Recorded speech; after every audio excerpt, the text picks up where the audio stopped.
Assalamu alaikum. Кече күнү чыгарган сторис боюнча ушу унаанын ичиндеги жанагындай маклерлор, трассовик же болбосо посредник, ортомчу деген боюнча кайсыл жактан көрсөңүздөр, унаада 25 жакын филиал бар Кыргызстанда. Ушул Кыргызстан боюнча кайсы филиалда ушундай ортомчулар боло турган болсо, алардын сүрөткө тартып, видеого тартып, алардын аты жөнү болсо, же болбосо ошол кайсы кызматкер менен иштешип атканын, кайсы кызматкердин кабинетинде отурганын көрсөңүздөр, ошол боюнча сүрөткө тартып маалымат жөнөтүңүздөр. Буларды ал жактан алыш керек, жоюш керек. Алар унаанын жанына келгенде 1 километр ары жакта туруш керек, иштей турган болсо, бирок ошол унаанын ичине кирип алып, алардын кабинетинде отуруп алып, мамлекеттик мекеменин ресурсун колдонуп, жана ошондой эле элге албетте жардам берип атат. Кандайдыр бир кезде бир перекупщиктерге же болбосо бир бизнесмендерге же бир ушундай шашып келип акчасын төлөп кеткендерге, бирок бул нерсе мыйзамсыз.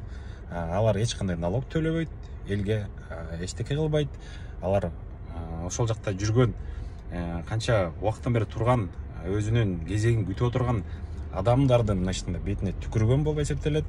Жана аларга жардам берген, көмөктөшкөн кызматкерлер дагы өздөрүнүн ишин туура эмес багытта алып барган болуп эсептелет. Анткени баарына бирдей түзүлгөн болсо, баарына бирдей алар да кезек алып отуруш керек. Эмнеге бир кызматкердин чөнтөгүнө берип бөлүшүп бирдемке кылып койсо, ал ошол ортомчуга жардам берип, жөрөкөй башка жарандар, кезек отуруп тургандар карап туруш керек экен да, ортого кезексиз кирип аткандарды.